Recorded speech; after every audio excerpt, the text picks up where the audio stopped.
Hello everyone, and welcome to this video in which I'll be going over one of my matches from the Australian 7-point Highlander League that I'm currently playing in. And if those words don't mean anything to you at the moment, I'll be posting a link to a document which goes over the format and explains exactly what's going on here. But I think things will become clear as we get into the match itself. I am playing this kind of bug splash red Tainted Pact combo deck. So we have Tainted Pact here, Thassa's Oracle as the main 1-2 punch, which anyone who plays Historic is now all too familiar with. But if you have come to this via Vintage, then you know the power of Thassa's Oracle, especially in conjunction with Demonic Consultation, which is in this deck, and then Jace as a backup copy of that effect.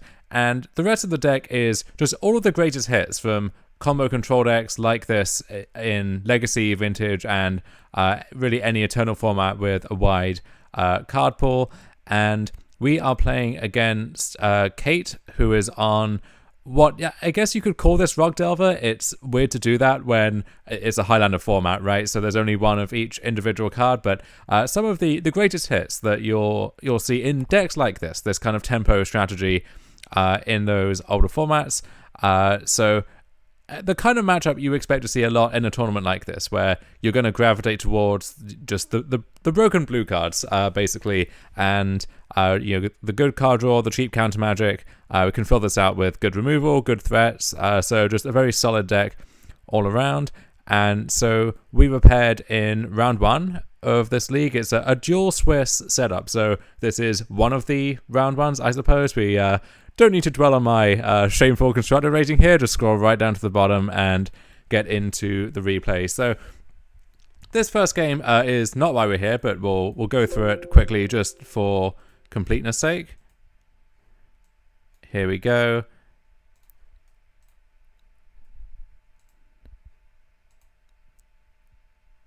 So my opening hand is... It looks like a very functional opening hand, right? So we have all of this good card draw and manipulation. We have Gataxian Probe to give us some crucial information, let us know how we want to sequence these, and crucially, what we're meant to be digging for with all of these various cantrips that we have. However, there is one obvious glaring weakness with this hand, and that's that it doesn't actually have any interaction at the moment. So if Kate has a fast draw, is applying pressure backed up with disruption, then we could be in for a world of hurt. And sure enough, that's basically what happens. Not to spoil this this very quick game, we Gataxian Probe, we see a hand which is fairly reactive for now, so that's a good sign. I'm thinking I may have some time to maneuver here. However, so I preordain, I keep the Narset because it is just a great card in general, a great card against this kind of deck, but only conditionally, right? Because if we're under a lot of pressure, then Narset's just going to die and won't do too much for us. Against this specific hand, though, it looks like Narset could end up doing a lot of work, so I am hopefully working towards that until Young Pyromancer comes down on turn 2. And now I'm thinking, I need to find something right now, or the game may just be over right here. I cast a Brainstorm in desperation, looking for something like Fatal Push, Bloodchief's Thirst, just some way to keep this Young Pyromancer in check, maybe some combo pieces to work towards that. Don't really find anything, though, and yeah, this Pyromancer just runs away with the game by itself, basically. You see me spinning my tires and not really accomplishing anything. There is a brief window here where I think if I can Mental Note and Thought Scour to aggressively dig for Uro, then we all know how good that card is at stabilizing the game by itself, but I find nothing, and then Sprite Dragon joins the fray, and now, yeah. So this game over very quickly, hoping for a better result in the other two. And game 2, again, is not the headline act, but I think is a little more interesting, so it's worth getting into. So I Gataxian Probe, and I see this hand. Let's see if I can zoom in here. So crucially, it's Spell Snare, Spell Pierce, and Oko. So that kind of puts me in a bit of a bind in terms of how I want to sequence this hand, where I need to have an answer for Oko, and I have 2 of those. I have Counterspell, I have Eliminate. However, given time, Kate may well be able to set up at least one layer of protection for Oko with Spell Pierce or Spell Snare on my Eliminate or Counter spell. So I'm going to have to think carefully about exactly how I want to draw these cards out. If I can bait them with something else, maybe a Spell Snare on Baleful Strix, for example, or contain the Yoko by some other method. But nice to have Deathrite Shaman here just to start the game. Develop my tap planner here because realistically I'm not going to want to cycle this, even though I have Deathrite Shaman and another land, just because I anticipate a stack battle of some kind in the near future. Want to have all the mana possible for that. Don't want to be hindered by having a tap land on that turn. And also I have Brainstorm to pair with this Misty Rainforest, so I want to capitalize on that. And I draw Dreadhorde Arcanist. So now we end up in kind of an interesting spot where this is a much better threat to resolve than Baleful Strix, which is just, drawing a card, adding a small piece of material. But I don't want to just run this headfirst into the Spell Snare. I could use a counterspell to defend it, but in that case I just get Spell Pierce back, and then there's a window to resolve Oko. So I have to hold off on that for now. I play the Strix, it gets snared, and so now I have to pass the turn. Not feeling great about it. I'm not using my mana very well, and this Scavenging Ooze is kind of a problem because it foils the Dreadhorde Arcanist by itself and also the Deathrite Shaman, and is going to become a fairly substantial threat in its own right. It can already become a 3/3, eating the Baleful Strix, and then if Dreadhorde Arcanist gets countered, for example, it's a 4/4, so that could rapidly grow out of control as well. So I decide I have to fight over this. I go for the counterspell that gets pierced, basically as expected. And now I've basically burned through all of the known information here. I know about Oko, I know about Sleight of Hand, which Kate just hasn't had a good window to cast yet. But otherwise, I have to kind of bob and weave around some unknown information. So I play Arcanist, fully expecting it to get Oko'd, in which case I can attack Oko down to 1, and then there's a good chance I can kill the Oko, even though it means losing one of my 2 good threats here. Uro is a fantastic pickup, except against specifically Oko, because it's going to take a lot of work to get this into play over a few turns, and by that point, Oko just on the board can invalidate it very easily. So I do get to untap here and attack with Arcanist, and drawing the days means I think this game is very much in my favor at this point. I cast Mental Note. There's a chance I should have probed instead, just to get all of that information that I don't know yet, which can then in turn inform a potential Brainstorm. And I already have good fuel in my graveyard for Arcanist, for Deathrite Shaman, and so on, so it's not like I need to Mental Note into another 1-mana spell to keep the Arcanist chain going, so I do think that was a mistake in retrospect. Could also have fired off Brainstorm so that it would be an eligible target for the Arcanist in my graveyard, which I think also is a fine line here, but I find Red Elemental Blast, and now I think the game is basically locked up. I draw my own Oko. That being said, this turn actually makes me worry again, because Pillar of Flame takes care of Deathrite Shaman, and now Cruise refills the opponent's hand. I'm now facing down Deathrite Shaman myself, and losing my own Shaman means I'm somewhat constricted on mana here, and so, I could Oko with Reb and Days Up, but at that point, what if the Treasure Cruise lets Kate kind of pick a fight, draw out this interaction, and then untap and resolve Oko of her own, or some other threat that I'm not really prepared to deal with at this point. So I do see a way where this game could go pear-shaped from here.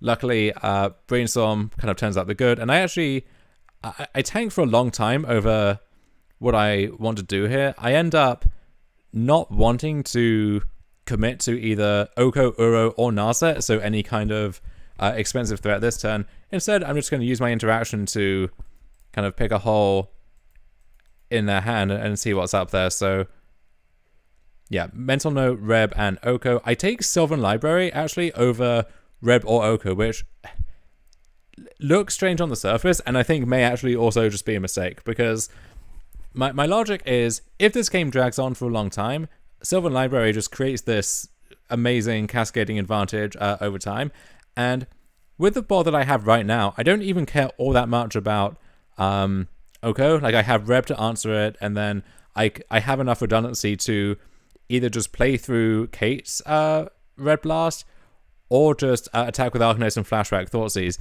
The one gap in that reasoning is that if she draws a way to defend Oko through Reb, then I could end up in trouble.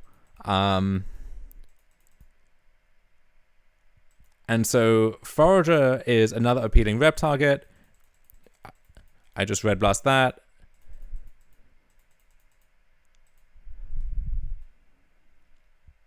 Yeah, and now the game is solidly in my hands.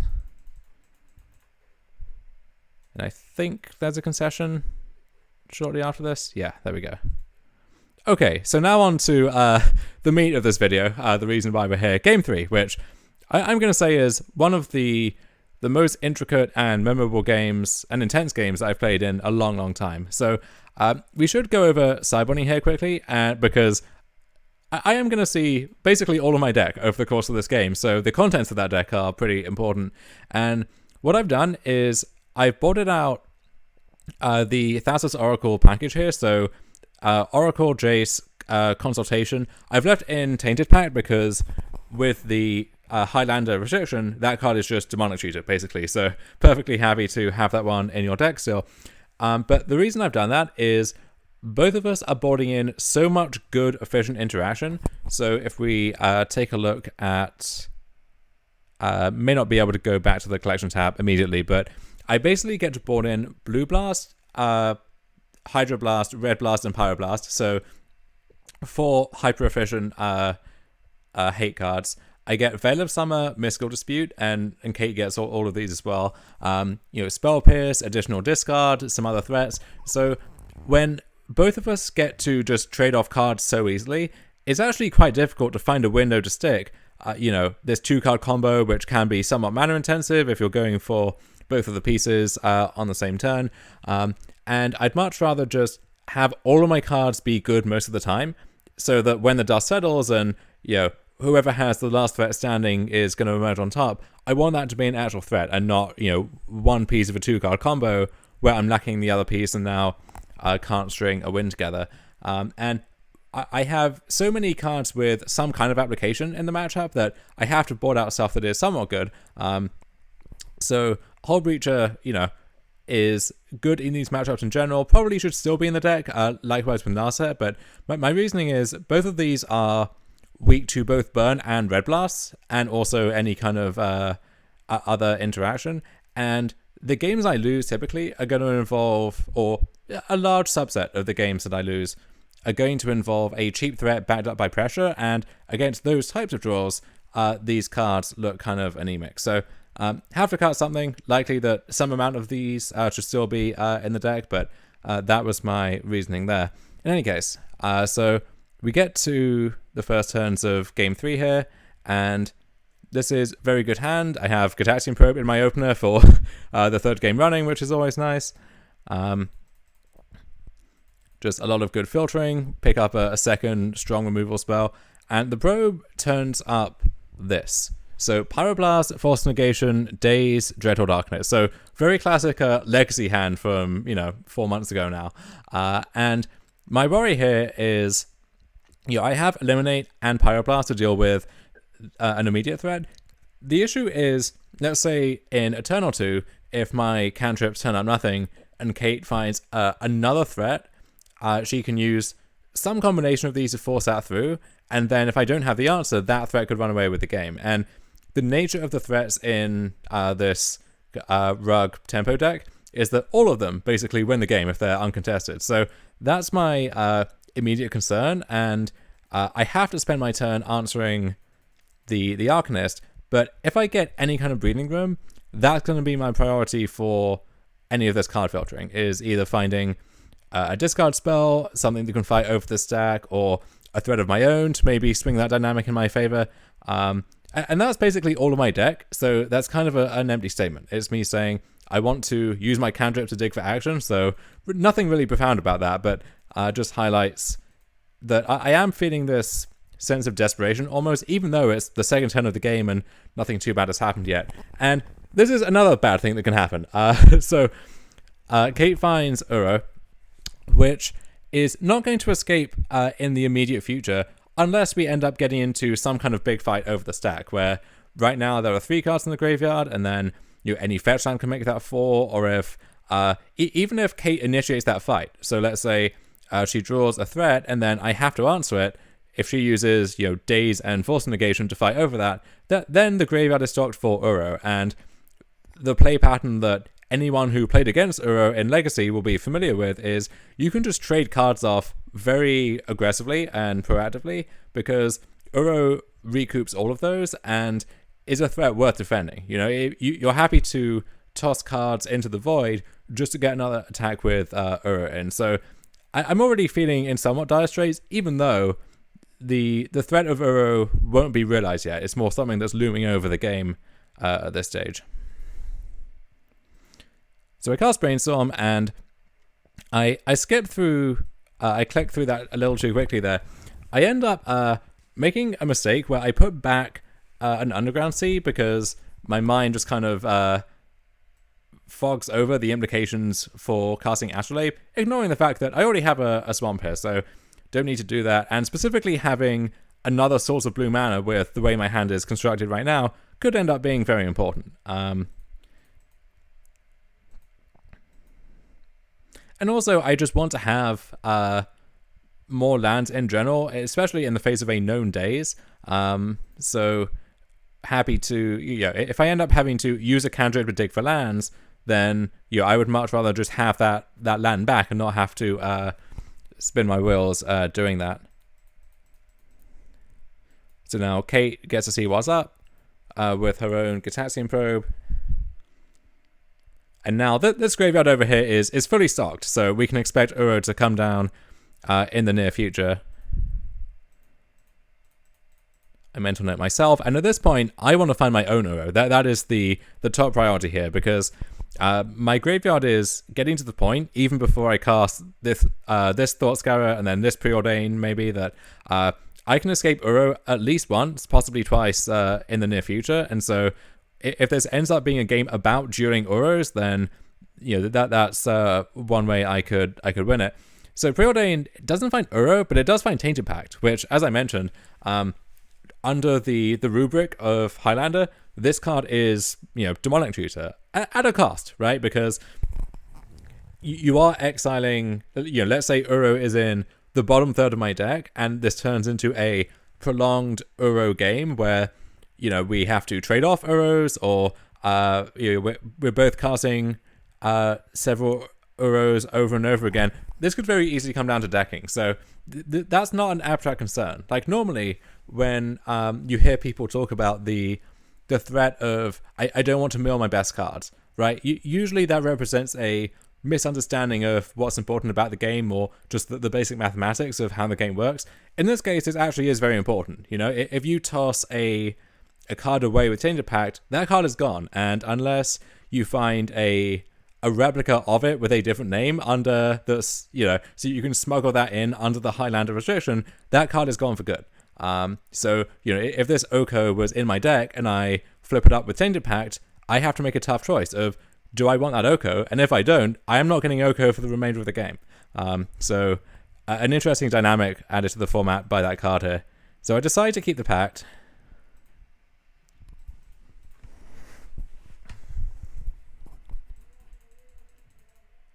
And here is the first of what will be many castings of Uro in this game. So I decide to eliminate with the trigger on the stack, not really expecting Kate to fight over this, because why bother, right? When you can just do this again in a turn or two.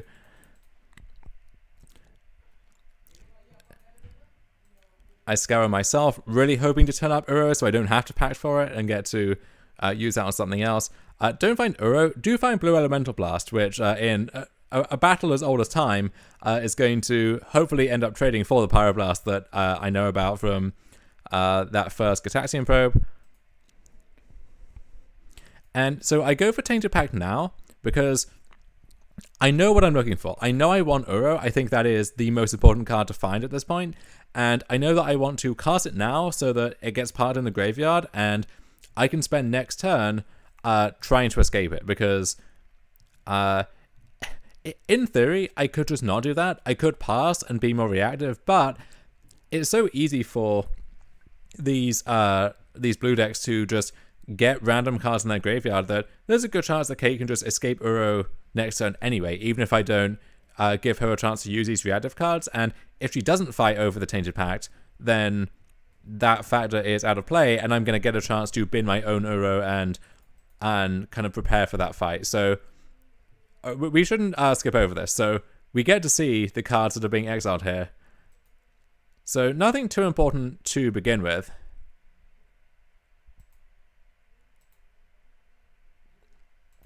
So Dress Down, Hydroblast, and then this is a sequence that feels really punishing. So Hydroblast, Pyroblast, and then Red Elemental Blast back to back. So these premium interactive pieces, which can fight Uro in any zone, whether it's on the stack or in play, or any of these interactive cards, those are now out of commission.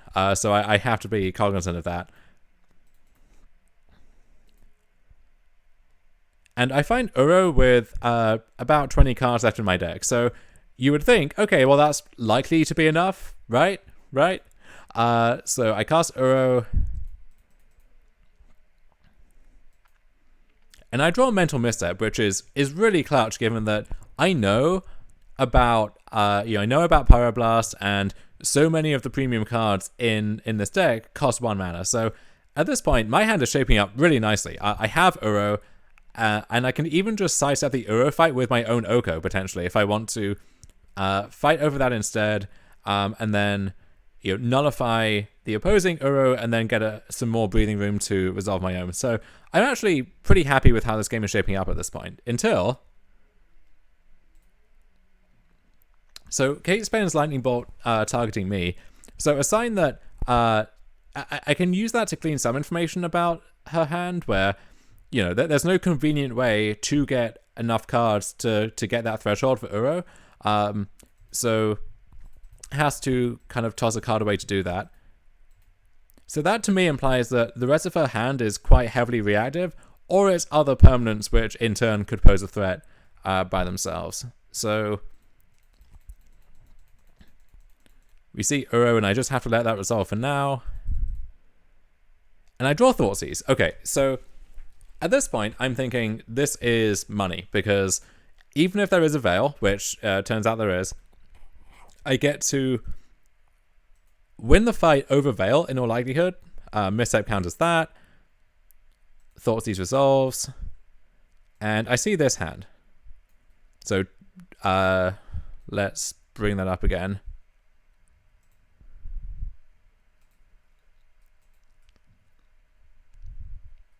So this was...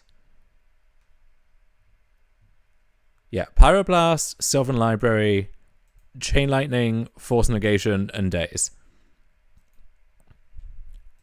And so I take Pyroblast, and I'm thinking, okay. I have a choice of Uro or Oko here. I decide that, so if I play Oko, I can turn Uro into an Elk, but then Oko gets attacked and Kate can use Chain Lightning, and at that point I have to, if I want to Blue Blast the Chain Lightning, that just walks straight into Daze, straight into Force Negation, so I can't actually defend my Oko. So I decided it's better to get my Uro now, which Kate can't actually deal with on this turn immediately, and then that gives me more space to play and defend the Oko next turn. And at that point, once I have Uro and Oko, I think the game is basically locked up. So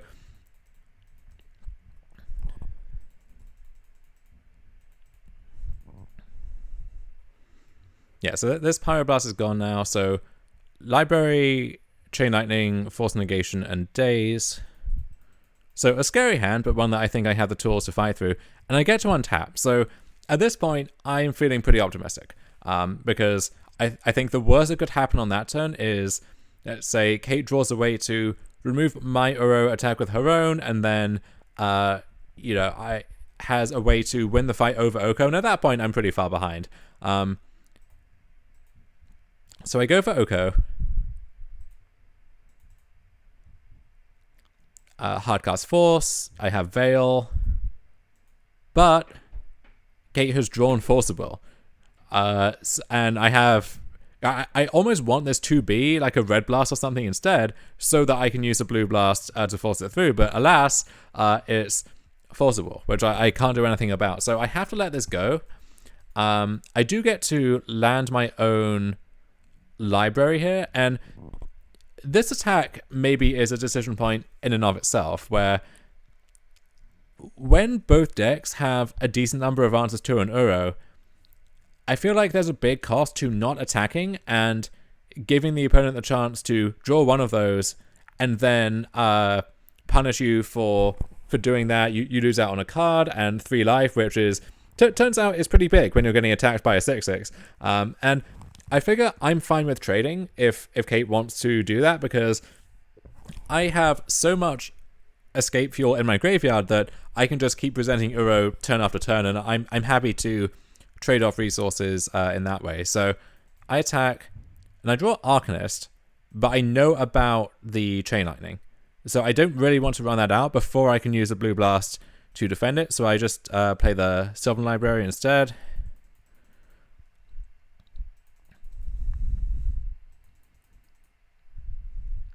And Kate draws Gush, which is kind of brutal here.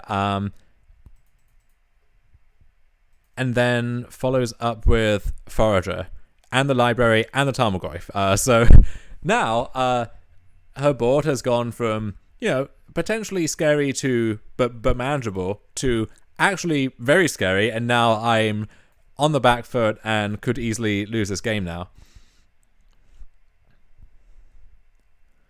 And I'm kind of being pinned on every axis here, where we both have Uros, but Kate also has Tarmogoyf and Forager, both of which need to be dealt with at some point, I'm pretty sure.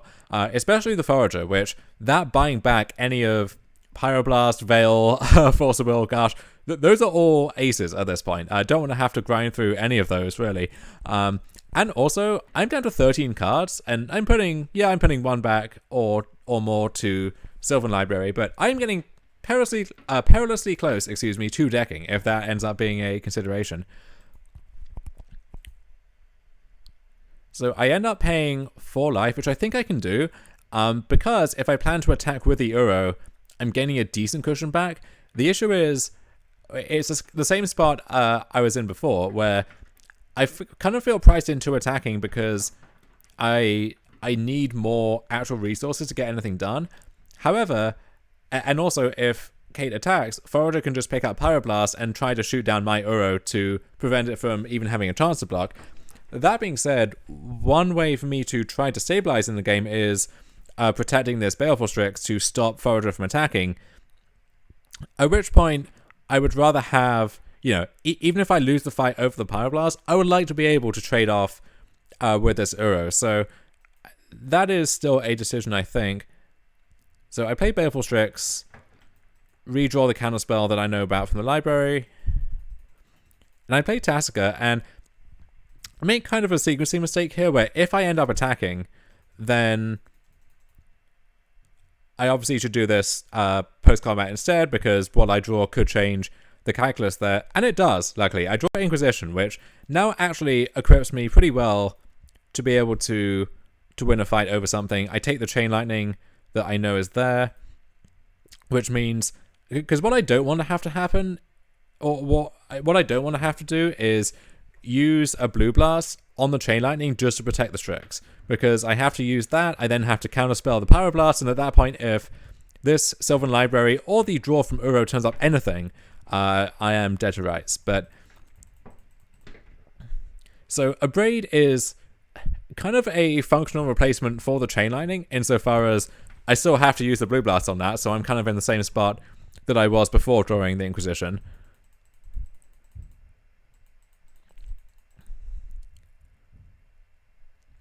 And this is an interesting decision point. Instead of picking up Pyroblast and trying to shoot down the Strix, Kate picks up Gush. So taking a less assertive line, you could say. And so I decided to let the Gush resolve on the grounds that I may...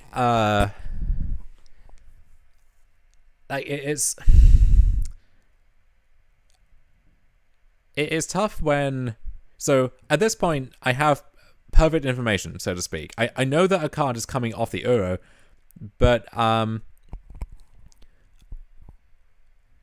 there's no sense of like, can I infer from taking the Gush that this unknown card must be something else instead? It's purely a question of how much do I care about the Gush, and I think the answer is not very much. However, at this point, every non-land card in the deck is good, basically. And so Gush representing just 2 cards may in itself, even if that turns up a useless land and a threat, then I would much rather have Counterspell the Gush in that scenario, right? So when each deck has such a high density of good cards, just countering card draw actually maybe ends up mattering a lot. So the Uro trigger resolves, and Kate cycles Trio mid-combat. I assume trying to find, a replacement for a card like a Braid to go for that same line of tagging the Strix. Doesn't find it. I do get to block and trade off, so I'm glad about that. But then we get Treasure Cruise post-combat, which, if I didn't counter the Gush, maybe it's kind of inconsistent to counter the Cruise. There is a substantial difference between 2 and 3 cards, but I feel like with Kate being low on mana at this point, so even if the second card from Gush was relevant, there's no chance that it's relevant on this turn cycle. And the fact that this could very easily just snowball the game out of my reach, I feel priced into counterspelling this. So I draw Spellpiss there, I think it's the other card, and Deathrite Shaman. And now I get to attack and basically just play out my whole hand. And I'm starting to become cognizant of the decking issue in a big way here. But there's not really that much I can do about it at this stage. And so Uro attacks, and I see a chance to threaten it's face up, right? Like, I can threaten this double block. So I took a look at the deck list, and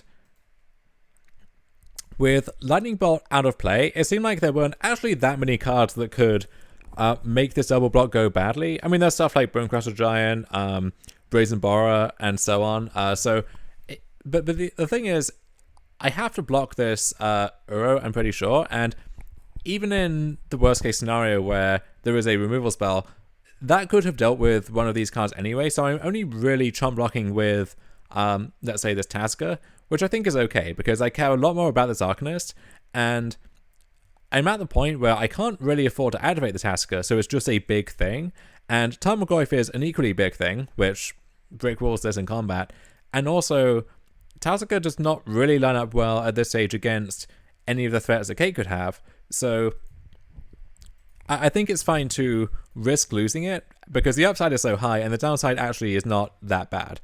What actually happens here is Kate casts Submerge, so Tasker is now back on top of my deck, which I guess is helps to mitigate the issue of decking, but Disaster Strikes post-combat, where I now have to deal with Hexdrinker and Scavenging Ooze, and Hexdrinker by itself is threatening to run away with the game, but Scavenging Ooze as well, nullifying both Deathrite Shaman and Dreadhold Arcanist, and ensuring that even if I do trade off my Uro, I won't be able to escape it. So just disastrous on all fronts there.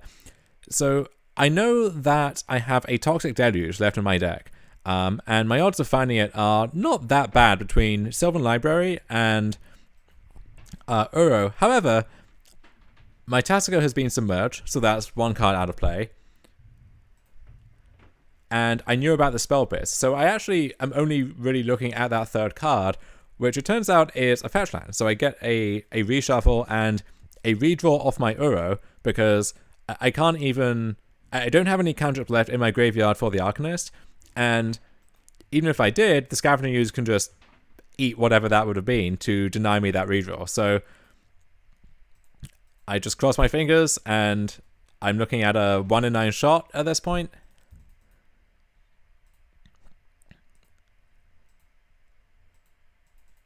And I hit.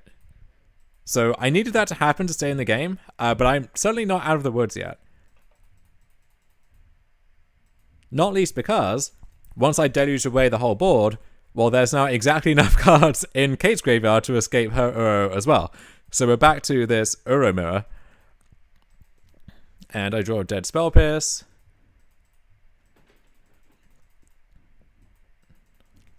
Guess who's back? And there's Deathrite Shaman. So I'm hoping that the Sylvan Library can turn up something, and I'm not quite sure what at this point, even though I basically know the contents of my deck, but I guess I'm just subconsciously hoping that those will change somehow. So I attack with Uro, I find Tasigur and Jace, and at this point, Jace is just a chump blocker for Uro coming back, because Deathrite Shaman means I can't take 6 because I go to 1 and I'm just dead on the spot. But I also can't leave this Uro back because otherwise I'm making no progress against Kate's life total. So playing passively just favors her, I think.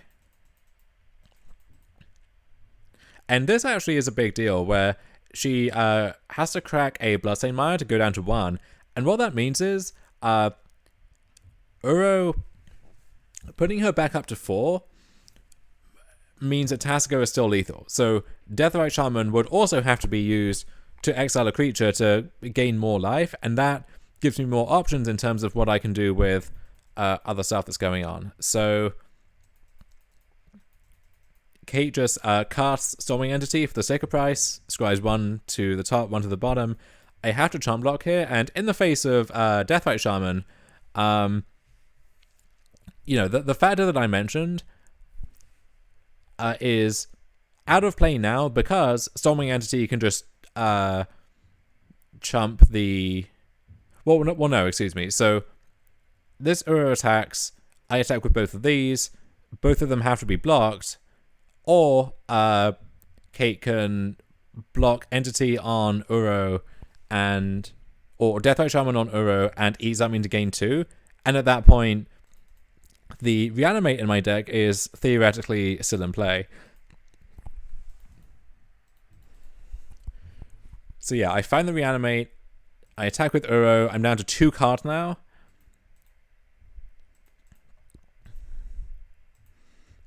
And yeah, Kate blocks with Shaman, exiles my Witch, which I was really hoping to get to Reanimate the Witch because it has Menace, so it's hard to block, especially under this setup, and also it has the ward ability, so even removing it is difficult as well.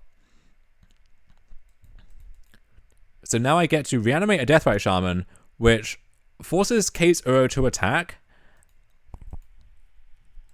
which it kind of had to anyway, and I have to block, but yeah, so there's Serum Visions, and Kate attacks with both, forces the chump block there, and I'm glad that I get to chump block, because otherwise I'd be dead, but I'm kind of expecting basically anything to shut the door on this game, because any chump blocker means I lose from this position, and any removal spell means that I lose as well. However, I say no to Sylvan Library because I do not want to lose this game at the final hurdle, and I attack. I draw the last card of my deck with Uro, and